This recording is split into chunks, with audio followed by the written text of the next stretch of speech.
নমস্কার, আপনাদের সকলকে স্বাগত জানাই কানহা বাংলা ইউটিউব চ্যানেলে। বন্ধুরা, আজকের এই ভিডিওটি অত্যন্ত গুরুত্বপূর্ণ একটি ভিডিও, কারণ এই ভিডিওটিতে যেই সংকেত তিনটির কথা বলবো সেই সংকেত তিনটি কোনো সাধারণ সংকেত নয়, কারণ স্বয়ং এই সংকেতগুলো শ্রীকৃষ্ণ নিজেই দিয়ে থাকে। অর্থাৎ তিনি কারোর মাধ্যমে সংকেত দেন না, স্বয়ং নিজে তার ভক্তকে এই সংকেতগুলো দেন এবং ভক্তরা সাধারণ এই সংকেতগুলো পায় শ্রীকৃষ্ণের কোনো মূর্তির দিকে তাকালে বা শ্রীকৃষ্ণের কোনো ছবির দিকে তাকালে। যেহেতু ওই সংকেতগুলো স্বয়ং ভগবান শ্রীকৃষ্ণ নিজে তার ভক্তকে দেন, সেই কারণে এই সংকেতগুলোকে শাস্ত্রে অনেক গুরুত্বপূর্ণ কিছু সংকেত হিসেবে গণ্য করা হয়েছে। বন্ধুরা, প্রভু মানুষ আছে যাদেরকে ভগবান শ্রীকৃষ্ণ সংকেতগুলো তার দিকে তাকানো মাত্রই দিয়েছেন এবং তারা পরে এইসব সংকেতগুলোর কথা অন্যদেরও বলেন। এই সংকেতগুলো দ্বারা ভগবান শ্রীকৃষ্ণ তার ভক্তকে কিছু বোঝানোর চেষ্টা করে, যাতে করে সেই ভক্ত শ্রীকৃষ্ণের দেওয়া ওই সংকেতগুলো বুঝতে পেরে সেই মতো চলতে পারে। আর যদি সংকেতগুলো কখনো আপনারা পেয়ে থাকেন, তাহলে কখনোই বাইরে কারো কাছে প্রকাশ করবেন না, কারণ এই ধরনের চমৎকারী সংকেতের কথা বাইরে প্রকাশ করলে হয়তো পরবর্তী সময় আর ভগবান আপনাকে এই ধরনের সংকেত কখনোই দেবেন না। তাহলে চলুন দেরি না করে জেনে নেওয়া যাক ভগবান শ্রীকৃষ্ণের দেওয়া এই সংকেতগুলো কি কি এবং কেন ভগবান শ্রীকৃষ্ণ এই সংকেতগুলো দিয়ে থাকে, সেটাও এই ভিডিওটিতে জানতে পারবেন। তাই আপনারা অবশ্যই ভিডিওটি এক মনে শেষ পর্যন্ত দেখুন এবং ভিডিওটি দেখার পরে যদি ভালো লেগে থাকে বা এর মধ্যে কোনো সংকেত যদি আপনারা কখনো পেয়ে থাকেন, তাহলে অবশ্যই কমেন্ট সেকশানে জয় শ্রীকৃষ্ণ লিখবেন। এবার চলুন এক এক করে সংকেতগুলো জেনে নেওয়া যাক। শ্রীকৃষ্ণের দেওয়া প্রথম বিশেষ সংকেতটি হলো, যখন আপনি শ্রীকৃষ্ণের মুখের দিকে তাকাবেন তখন দেখবেন যেন শ্রীকৃষ্ণ আপনাকে দেখে হাসছে। এমনিতে তো শ্রীকৃষ্ণের মুখের দিকে তাকালে যে কোনো ছবি বা মূর্তিতে এটা দেখতে পারবেন যে শ্রীকৃষ্ণের মুখটা হাসি খুশি, কিন্তু ওইখানে যে সংকেতের কথা বলা হয়েছে সেখানে আপনি এটা উপলব্ধি করতে পারবেন যে শ্রীকৃষ্ণ আপনার দিকে তাকিয়ে হাসছেন।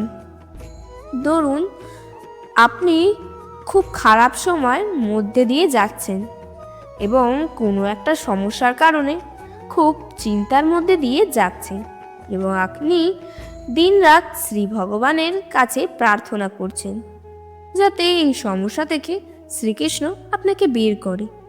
এবং এরকমই সময় হঠাৎ যদি আপনি শ্রীকৃষ্ণের মুখের দিকে তাকিয়ে স্পষ্ট বুঝতে পারেন যে শ্রীকৃষ্ণ আপনার দিকে তাকিয়ে হাসছে, তাহলে এর অর্থ হলো এই যে শ্রীকৃষ্ণ আপনাকে এই সংকেত দিয়ে বোঝাতে চাইছেন যে আপনার জীবনে যে সমস্যা আছে সেটা নিয়ে আপনার চিন্তা করার আর কোনো কারণ নেই, কারণ স্বয়ং ভগবান শ্রীকৃষ্ণ সেই সমস্যা আপনার জীবন থেকে দূর করতে চলেছে এবং আপনার খারাপ সময় অবশ্যই তাড়াতাড়ি কেটে যাবে।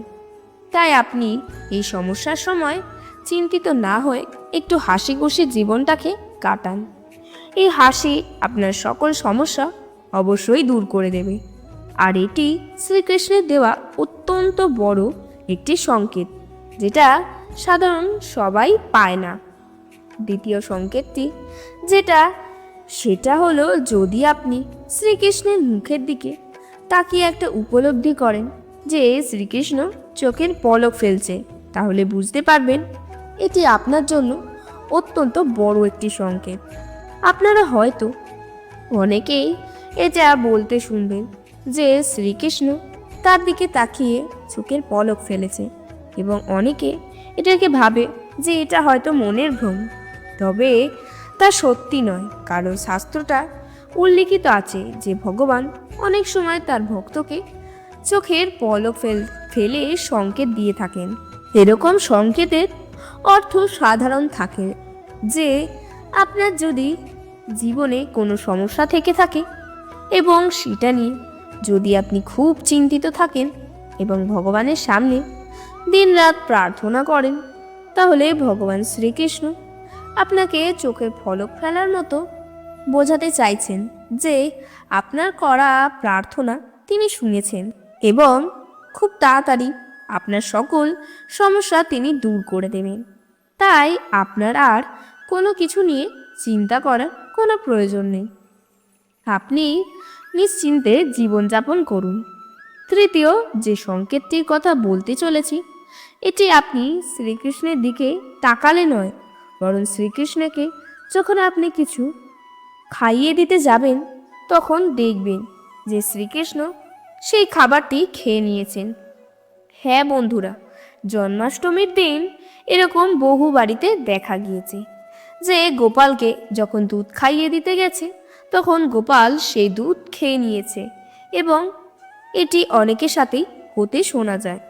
এই সংকেতের অর্থ হলো এই যে ভগবান শ্রীকৃষ্ণ আপনাকে বোঝাতে চান যে আপনার সেবা ও ভক্তিতে ভগবান অত্যন্ত প্রসন্ন হয়েছে এবং তিনি খুশি হয়ে আপনার দেওয়া খাবার গ্রহণ করেছেন এবং তিনি আপনাকে আশীর্বাদ করেছেন। এই সংকেতটি অত্যন্ত গুরুত্বপূর্ণ একটি সংকেত, কারণ এর দ্বারা আপনি আপনার জীবনে শান্তির রাস্তা খুঁজে পেতে পারেন। চতুর্থ সংকেতটি হলো, যদি আপনি শ্রীকৃষ্ণের মুকুটে পরা ময়ূরের পালকে রং হঠাৎ বদলে যেতে দেখেন, তাহলে বুঝে নেবেন যে শ্রীকৃষ্ণ আপনাকে একটি বড় সংকেত দিতে চাইছে।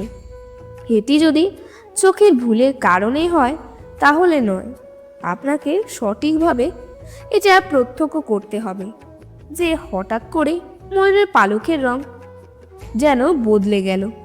যদি এরকম হয় তাহলে বুঝতে পারবেন যে ভগবান আপনাকে এটা বোঝাতে চাইছে যে আপনার জীবনে যদি কোনো রকম দুঃখ থাকে, সেটা খুব তাড়াতাড়ি ভগবান শ্রীকৃষ্ণ দূর করে দেবে এবং আপনার জীবনে রং ভরে উঠবে। তো বন্ধুরা, এই চারটি সংকেতের মধ্যে কোনো একটি সংকেত যদি আপনি পেয়ে থাকেন, তাহলে বুঝবেন আপনি সত্যি খুব ভাগ্যবান একজন ব্যক্তি এবং এই ধরনের সংকেত কখনোই কাউকে বলবেন না। এই ধরনের সংকেত যদি আপনারা পেয়ে থাকেন, তাহলে অবশ্যই কমেন্টে জয় শ্রীকৃষ্ণ লিখুন। কিছু অনুপ্রেরণামূলক উক্তি। ঈশ্বর কাউকে ঠকান না, হয়তো জিতিয়ে দেন, নয়তো শিখিয়ে দেন। মানুষ যতই বড় হয়ে যাক না কেন, তাকে সর্বদা তার অতীতকে মনে রাখা দরকার।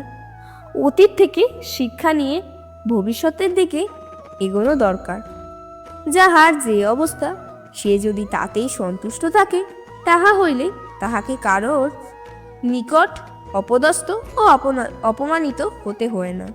বিদ্যা হলো সব থেকে বড় সম্পদ। বিদ্যা শুধু আমাদের নিজেদের উপকার করে না, বরং প্রত্যক্ষ ও পরোক্ষভাবে গোটা সমাজের কল্যাণ সাধন করে। দুঃখ ছাড়া জীবন নাবিক ছাড়া নৌকার মতন। জীবনের সেরা শিক্ষাটা পাওয়ার জন্য একবার ঠকে যাওয়া খুব দরকার।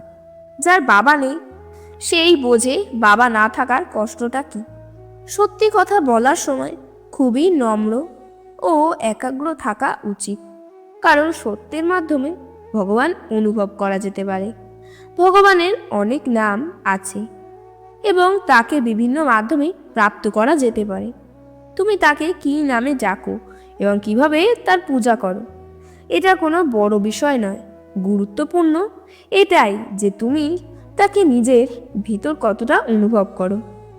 সংসারে চারিদিকে যাত্রা করে ফেলুন, কিন্তু তাতেও আপনি কোথাও কোনো কিছুই পাবেন না।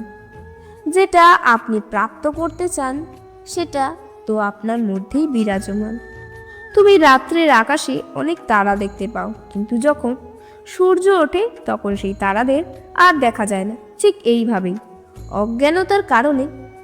যদি তুমি ভগবানকে প্রাপ্ত করতে পারো না পারো, তাহলে এর মানে এটা মোটেই নয় যে ভগবান নেই।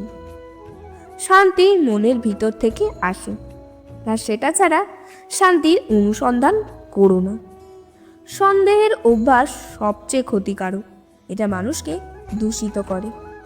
সন্দেহ একটা ভালো বন্ধুত্ব ও ভালো সম্পর্ক নষ্ট করে দেয়।